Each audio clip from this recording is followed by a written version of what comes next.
Assalamu alaikum brothers and sisters, I hope you're well. This is Destroyed Civilizations episode 6. Recent archaeological findings suggest that simple earth dams and canal network were constructed as far back as 2000 BC.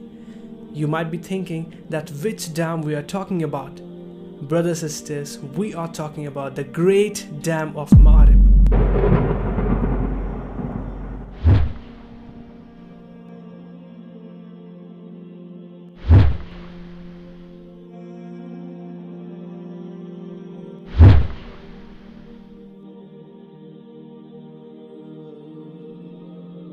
The Ma'arib Dam is a dam blocking the Wadi of Adana in the valley of Dana in the Balak Hills, Yemen. The current dam is close to the ruins of the Great Dam of Ma'arib, dating from around the 8th century BC.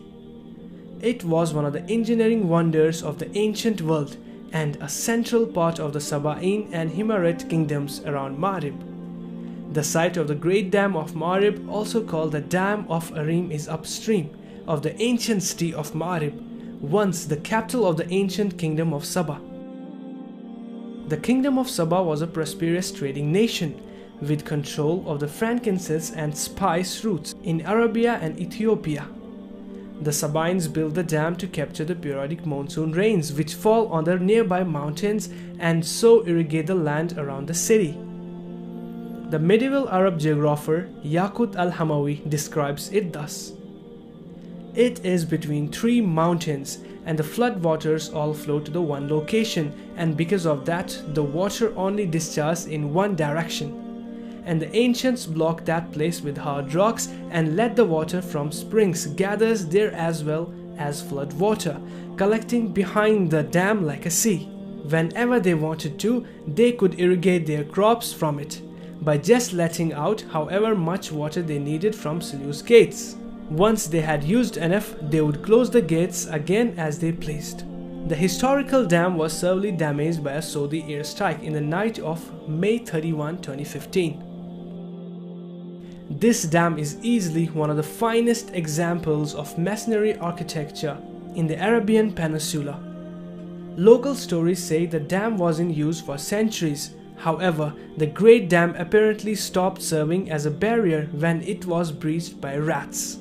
Local tales report that the final breach of the dam had been predicted by a king called Imran, who was also a soothsayer, and later by the wife of the king. According to legend, the breach was caused by large rats gnawing at it with their teeth and scratching it with their nails. In 570 or 575, the dam was again overtopped, and this time left unrepaired. The breaching and destruction of the Dam of Ma'arib was a historical event and was alluded to in the glorious Quran. In the Quran, there was for the tribe of Saba in their dwelling place a sign, 2 fields of gardens on the right and on the left. They were told, "Eat from the provisions of your Lord and be grateful to him. A good land have you and a forgiving Lord." In the Quran, "But they turned away, refusing, so we sent upon them the flood of the dam, and we replaced their 2 fields of gardens with gardens of bitter fruit, tamarisk, and something of sparse low trees." In the Quran, "By that we repaid them because they disbelieved, and do we thus repay except the ungrateful?" The Great Dam of Ma'arib was in use for many centuries for the storage of water as well as for irrigation purposes. During the 6th century AD, however, the dam collapsed, though the walls of its sluices are still standing today. Allahu Akbar.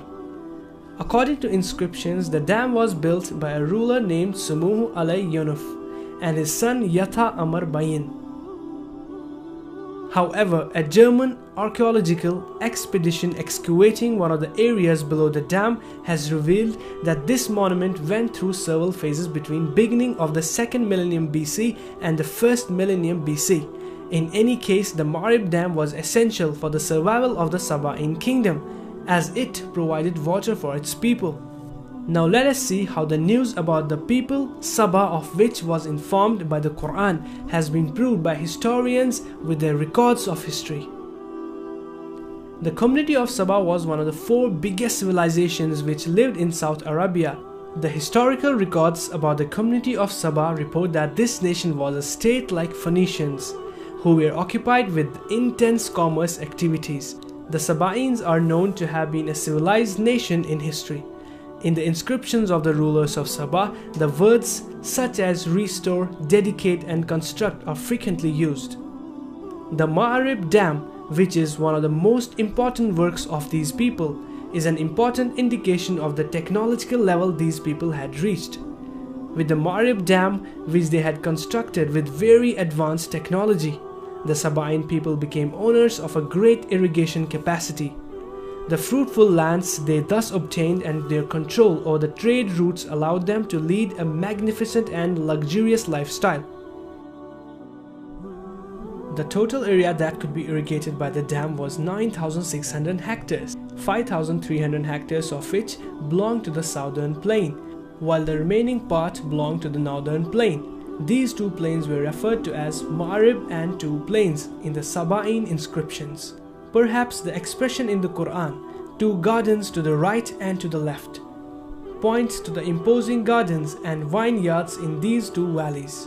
Thanks to this dam and irrigation systems, the region became famous as the best irrigated and most fruitful area of Yemen.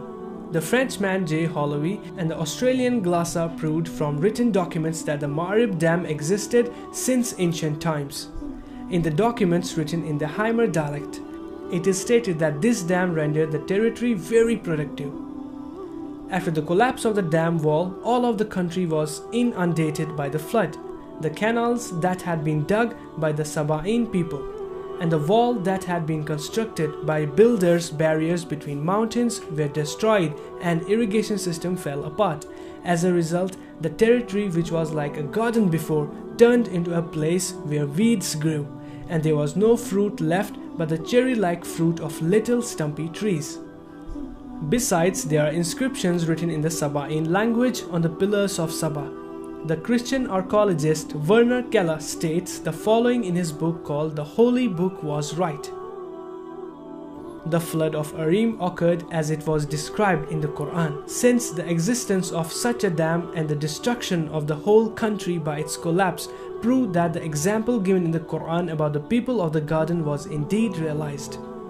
Subhanallah. The Quran mentions the people of Sabah and historians accept it.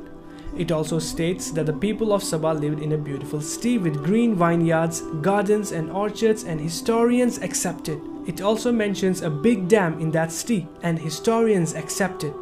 The Quran also states that the dam irrigated 2 gardens and historians accept it.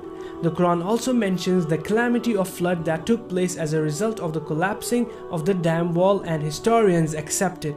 The Quran states that the vineyards and gardens were destroyed and historians accept it. Yes, by accepting all of the news stated by the Quran, historians actually accept that the Quran is the book of God, because it is impossible for a person who could not write and read to discover these facts all on his own and inform people about them. A new dam was then built in the 1980s, close to the location of the old one, at the expense of Sheikh Zayed bin Sultan Al Nahyan, the late president of the United Arab Emirates. After the collapse of the historical dam, the opening ceremony took place in 1986 in the presence of Sheikh Zayed.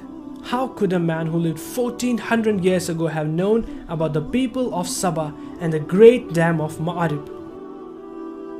Brothers and sisters, if you like this video, hit the thumbs up button and share this video to your friends and family. Until next time, Assalamu alaikum.